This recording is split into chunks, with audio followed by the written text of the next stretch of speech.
إنسان كبني آدم كقف كالدلالة يقف كان دلالة اسكو مد معهن إلهي اسكو مد مدلكن سوساس معهن. بسم الله الرحمن الرحيم والصلاة والسلام على رسول الله وعلى آله وصحبه أجمعين. أما بعد dhammaan madaxda qiimaha badan oo halkan fadhida oo runtii ugu horeeyo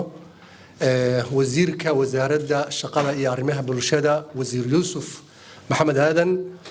xildhibaan Kerow Sheekh Cabdiwali iyo dhammaan macallimiinta madaxda akaademiyadda Hagaag ardada qiimaha badan oo maanta xafladda runtii ka qalin jabinaysa oo aan u fadhino xafladoodii iyo iyaga inaan kala qayb galno farxadaas bahda warbaahinta cid kastoo ka soo qayb gashay assalaamu calaykum waraxmatullaahi wabarakaatuh.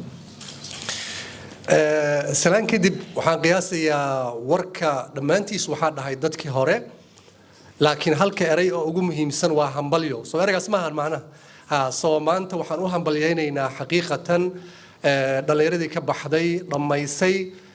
dibloomada secretary and office management oo soo qaateen muddo 6 bilood soo dadaaleen insaanka bani aadamka qofka dadaala iyo qofkaan dadaalin isku mid ma ahan ilaahay isku mid ma dhigin soo saas ma ahan shaqulna isku ma lahan soo dadaal waxay soo bixiyeen runtii cajiiba waxay lahaayeen commitment iyo ka go'naan in ay meel gaaraan meel ay u socdeen 6 bilood oo ay barnaamijkaas qaateen dibloomada ah secretary office management waxaa ku jira dad hal maalin oo kaliya aan baaqan oo dhammaantood imaan jireen marka taas waxay ku tusaysaa runtii commitmentiga iyo ka go'naanshaha ay aad iyo aad runtii ku tusaysaa waan u hambalyaynaynaa xaqiiqatan aad iyo aadan ugu hambalyaynayaa